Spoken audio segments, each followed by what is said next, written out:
Hey everybody, this is Megan with Breathe, Flow, Grow. Hope everyone is doing well and just hopping on here because as y'all may know, it is back to school season and with that comes a lot of emotions, big emotions from parents, from educators, from the children. Everybody's got their thoughts. Maybe it's anxiety, maybe it's excitement, maybe it's an anxiety and excitement, and maybe a little bit of fear. All those things kind of jumbled up. And so, as we go into school and we're working and dealing with these emotions and working with kids in mindfulness, we want them to have the best experience possible at school. And we know frustrations happen.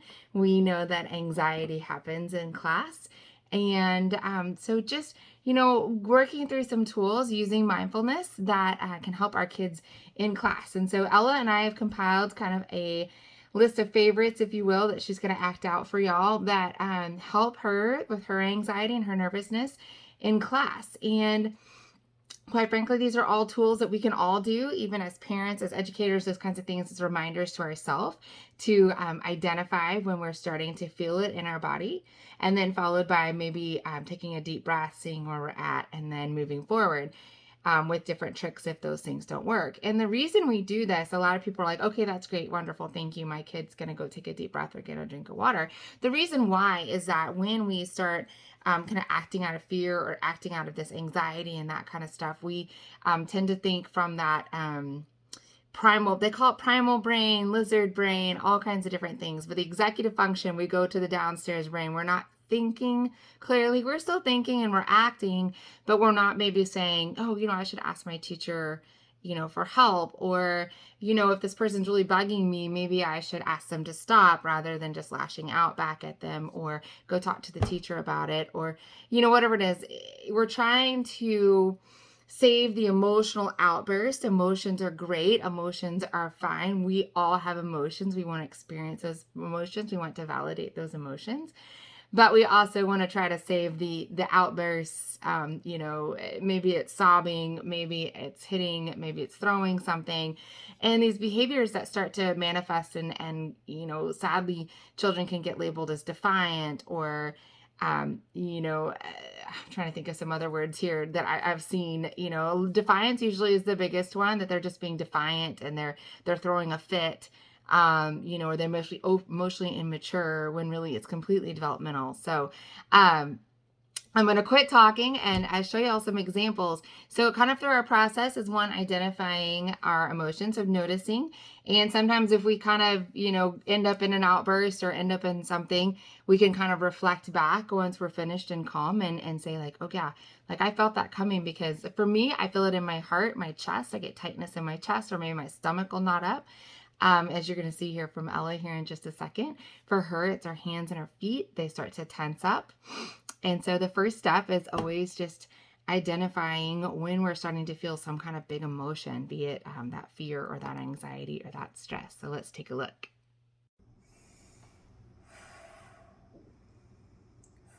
Okay, calm down.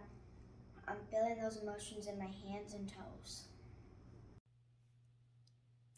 So as you can see, Ella was feeling a little anxiety. She started to feel that in her hands and her feet, took a deep breath and noticed that. So what's the next step from that? If we're able to catch it before we've kind of like hit that limit, before we've totally gone up to that primal brain or flipped our lid or gone down to that downstairs brain, however you want to look at it, whatever analogy you want to use, the first step is always just taking a couple deep breaths. Sometimes that works. Sometimes it's just, okay, everything's gonna be okay. I think I do that a lot in traffic and in carpool, and you kind of just take a deep breath, connect the mind with the body, start to try to lower that heart rate, that feeling, try to relax that feeling and breathe into it.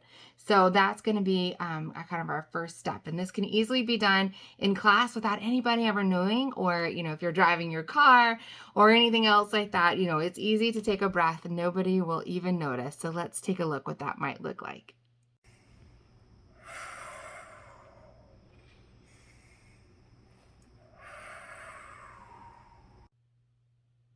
All right, so Ella took that breath. She noticed how she felt, and then goes on from there. So let's say she does a couple quick breaths. She breathes in, she breathes out, just nice and slow, but that's not really helping. Maybe it did help. Maybe she's able to think clearly, she's able to ask, or maybe, she's able to get help, whatever she needs, but maybe that doesn't work. So Ella's next trick, and I'm kind of putting these next few are just kind of pick your poison, if you will, and what's available. So the next one that Ella uses is a next tool is to go get a drink of water. So this may mean drinking out of her water bottle, going across the room, getting her backpack, getting a drink of water, or it may mean asking to be excused from the classroom for just a moment to take that walk down the hallway and go get that drink of cold water.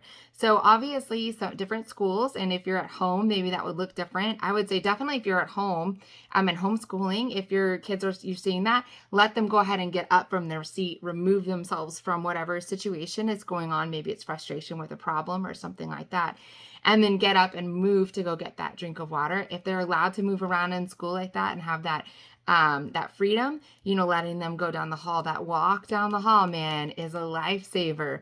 Maybe it's a walk outside if you're at home.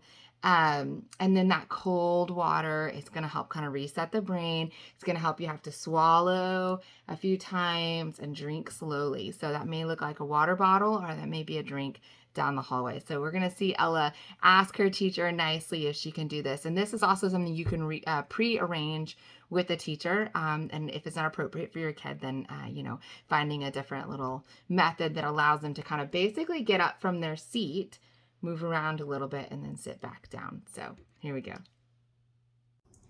Miss Sedhu, can I please go get some water? So there you go. Ella has talked to her teacher and asked if she can go get that drink of water. Like I said, other tools include, just getting up. Maybe they have a little corner in the classroom, talk to the teacher. Maybe if you're homeschooling, you have a corner in your house. Maybe it's stepping outside. Maybe it is letting them just go to the bathroom for a minute, that kind of stuff. Anytime we can remove ourselves from the situation for a moment and then come back, super, super, super helpful. So a lot of times we don't allow ourselves enough breaks as it is, and so our brain gets overloaded, and it just allows our brain to just stop and not think about it for a second, and then we can ask for that help or whatever. We can kind of resituate ourselves, reorient ourselves. So the last one is one that I have mentioned before in my previous posts on Instagram. I highly recommend you go and look at it. It has a little picture of a hand holding some Tic Tacs and some breath mints. Definitely go back through that one. But the breath mint is a wonderful way to kind of shock the brain. You think about those like Listerine strips or any of those kind of strong breath mints.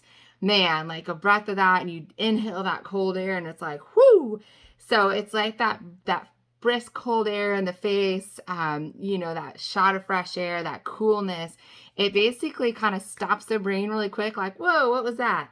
And we're able to maybe kind of stop that downward spiral, that snowball, or whatever that child or yourself may be feeling. And so that is where this is just tremendous. It is simple as a Tic Tac, a breath mint, whenever a child is allowed at school. You want it to be something that's kind of shocking, though. Like a Jolly Rancher would be fun, but that's just kind of sweet and that kind of thing. So you want that shock.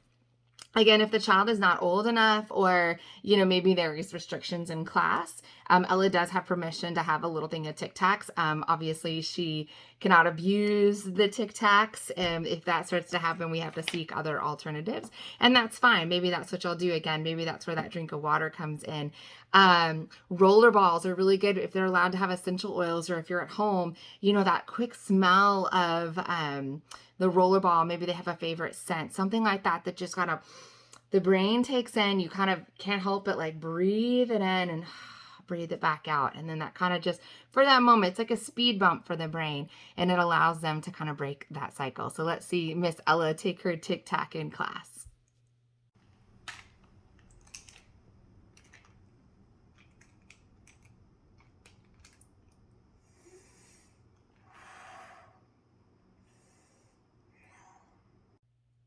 So, Ella and I, again, want to thank y'all for joining us on this little session of calming the chaos during back to school. Quite frankly, can be used throughout the year.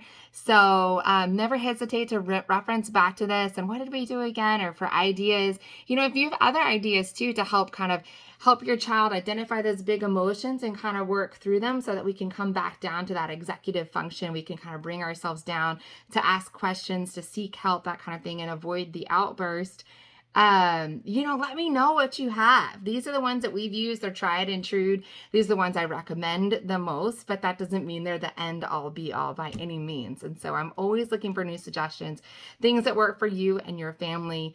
Any of that kind of stuff. I'm always open to all that. And, let us know any point in time if you need any help with any of this. I'm going to have I've got my page of resources on the website. I have glitter jar recipes on there. Glitter jars are another amazing thing for kids to stare at if they're allowed to.